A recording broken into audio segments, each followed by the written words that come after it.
Siapa setan ini? Bagaimana cara kerjanya? Sehingga dengan paham cara kerja setan, kita bisa mengerti, oh ini dia sedang menggoda saya. Jelas ya? Nah, persoalan paling besar saat ini adalah, kebanyakan orang hanya tahu kalimatnya, hati-hati dengan setan, hati-hati dengan setan, tapi tidak kenal cara menggodanya.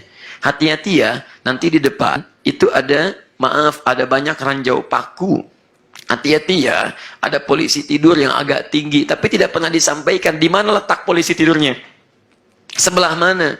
Kecepatan berapa yang mudah untuk digunakan supaya tenang ketika melewati itu? Ranjau pakunya di sebelah mana posisinya? Ya sama saja kalau cuma diperkenalkan tapi tidak menunjukkan caranya, kena jebakan juga di situ. Jelas ya? Ayo kita bahas. Siapa setan? Quran surah 2 ayat 36. Ini kalimat setan pertama. Tuh lihat, kalau sudah muncul setan, pasti nggak bagus kalimatnya. Fa'azallahuma anha fa'akhrajahuma mimma kana fi. Fa'azallahuma syaitan, maka setan mulai menggelincirkan Adam dan Hawa.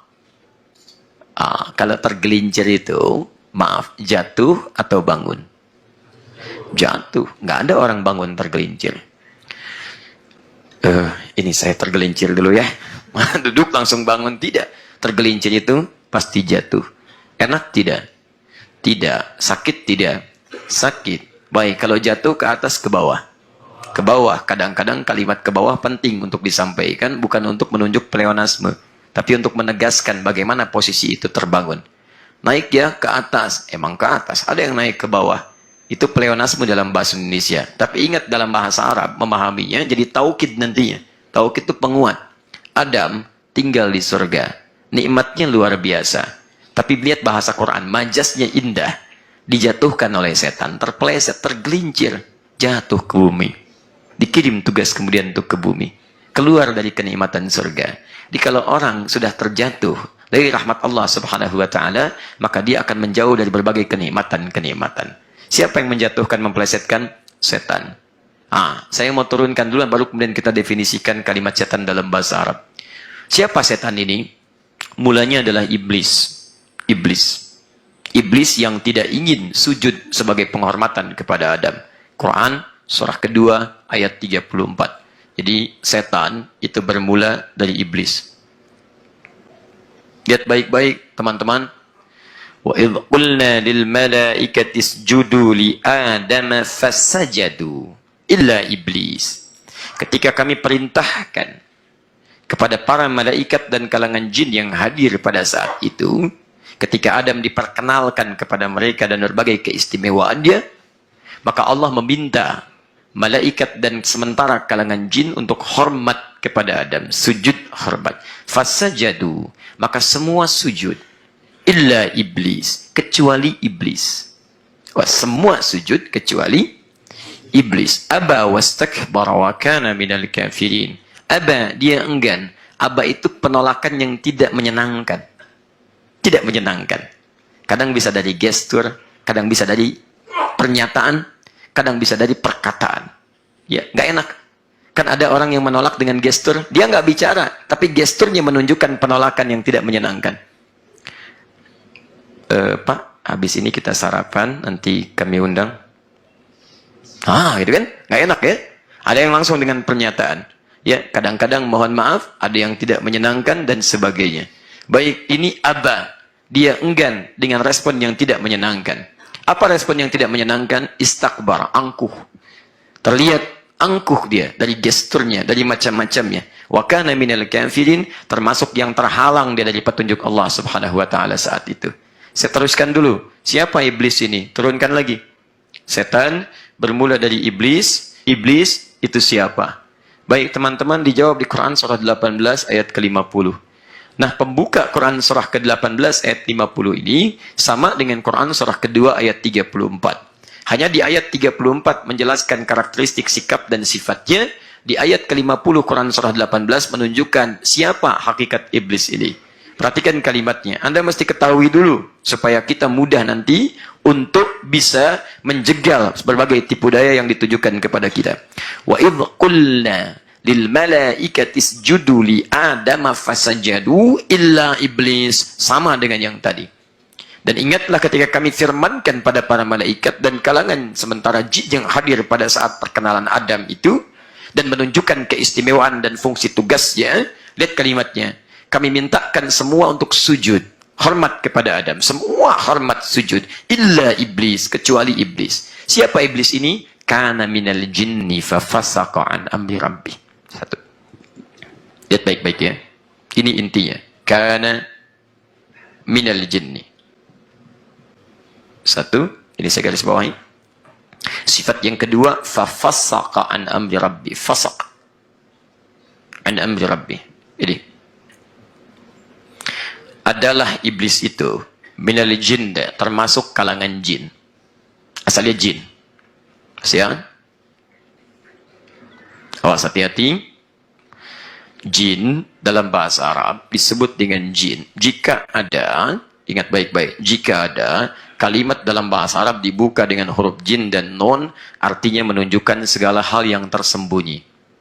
Tidak nampak dalam pandangan kita. Jin disebut jin karena tidak kasat mata bagi kita. Kalau kelihatan makhluknya, mudah kita hindari. Begitu mau menggoda kita, ngapain? Mau menggoda. Gampang. Yang jadi masalah, ini makhluk nggak kelihatan. Ingat, setiap jin dengan nun, umumnya tidak nampak. Janin, ada jim dengan nun. Hadir dalam, misalnya mohon maaf, perut seorang perempuan. Kenapa disebut janin? Karena setiap fase pertumbuhannya tidak langsung nampak dalam pandangan kita. Jannah, surga. Kenapa disebut dengan jannah? Karena surga saat ini belum nampak dalam pandangan kita. Nanti satu saat semua itu akan ditampakkan pada kita. Jin akan nampak, jannah akan nampak, dan segalanya akan tampak. Junnah, perisai. Asyamu junnatun. Puasa itu menghadirkan perisai. Kenapa perisainya tidak disebut dengan kalimat lain, tapi menggunakan kalimat junnah? Kenapa tidak haddun? Kenapa tidak hijabun, tapi menggunakan junnah? Karena junnah itu tak nampak dalam pandangan kita. Jadi maaf kalau Anda perang, Anda menggunakan perisai. Perisainya kelihatan. Musuhnya ada, secara kasat mata, jelas. Tapi puasa, itu bisa menghadirkan perisai, benteng bagi kita. Bentengnya nggak kelihatan. Tapi dengan puasa, setan sulit menembus kita. Karena umumnya orang puasa ingin mencegah dari berbagai maksiat. Mau mencela, setan datang. Ayo balas, balas. Ah, takut batal puasanya. Kan? Mau berdusta, bohong aja. Nggak mau takut batal puasanya. Minimal takut batal puasanya. Jadi benteng buat kita. Kalau sudah jadi kebiasaan, bukan takut batal lagi. Tapi takut karena Allah tidak ridha dengan perilakunya.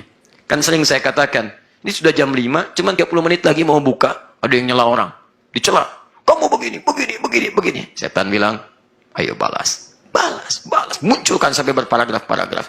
Ah, tidak. Nggak mau balas. Setan masuk lewat temannya. Balas, kenapa nggak dibalas? Kita jawab, ntar aja habis maghrib. Habis maghrib ya, tunggu buka. Baik, kecewa tuh setan di situ. Baik, jadi umumnya disebut dengan junnah. Benteng itu junnah, nggak nampak di sini. Asalnya jin. Paham ya? Nah, turunannya nanti saya tunjukkan kepada Anda. Disebut dengan jin. Kadang-kadang kita nggak sadar. Udah ada aja godaan itu dalam diri kita. Antum nggak lihat. Coba cek, apa antum ketika mau datang ke sini mudah langsung datang? Tidak mudah. Tidak mudah. Di jalan, ngapain ke sana? Paling sebentar, streaming langsung juga bisa. Tuh, ngapain berangkat ke sana? Nanti aja berangkatnya menjelang subuh. Paling Ustaz juga kesiangan bangunnya. Macam-macam. Terus, ngapain? Pokoknya banyak ngapain ke sana, ngapain ke sana. Terus. Jadi ditampilkan banyak yang lain-lain sebagainya. Itu tidak sadar antum ada dalam godaan diri antum sendiri. Ini persoalannya. Jelas ya?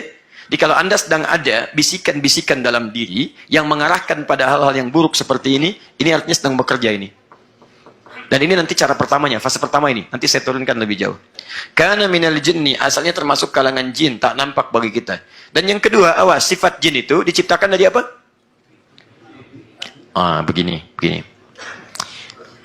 Kalau mau jawab tentang dalil syariat, antum harus tahu dulu dalilnya ya.